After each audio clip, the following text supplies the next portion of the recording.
Dear students, very good morning to all. Hope you are fine.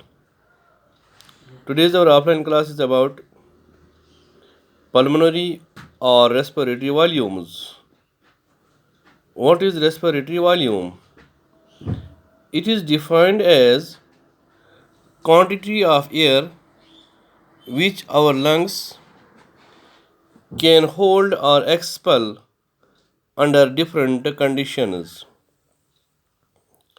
Now the tidal volume or TV, tidal volume during normal breathing, the volume of air inspired or expired is known as tidal volume.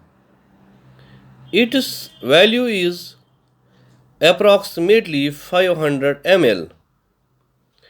If we take the case of healthy man, he can inspire or expire approximately 6000 ml to 8000 ml of air per minute.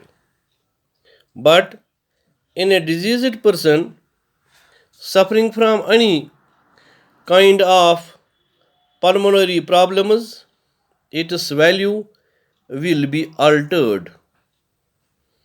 Value of tidal volume is the lowest among all types of respiratory volumes.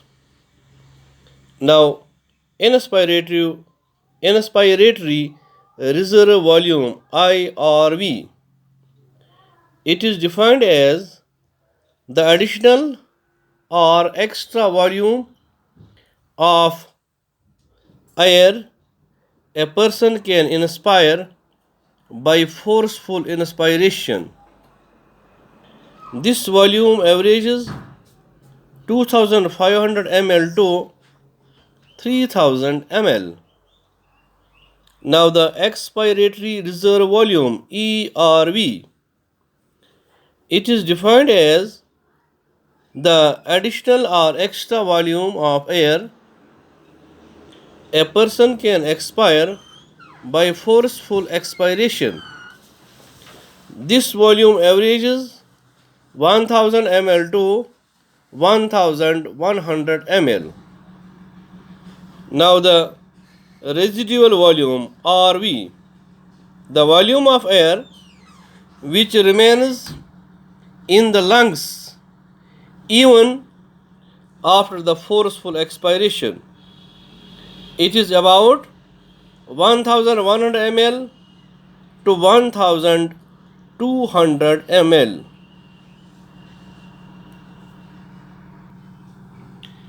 Exchange of gases.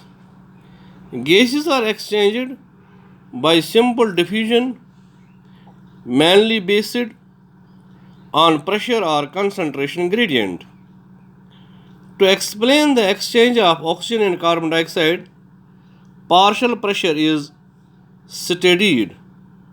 Partial pressure is the pressure contributed or exerted by an individual gas in a mixture of gases.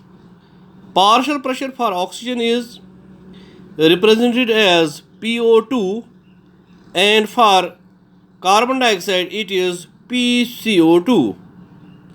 The diffusion of gases takes place from a region of their higher partial pressure to a region of their lower partial pressure. Factors that affect the rate of diffusion.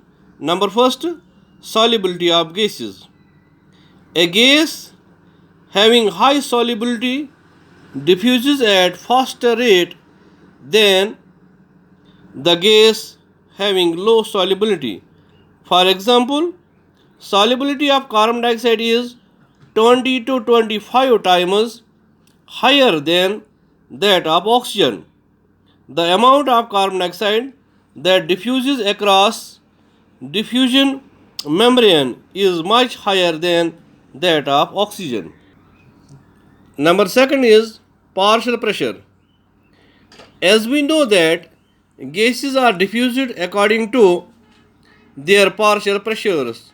For example, oxygen is diffused from atmospheric air having partial pressure 159 mmHg to the alveoli where partial pressure of oxygen is less, that is 104 mmHg.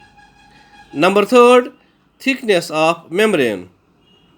More the thickness of membrane, less will be the rate of diffusion.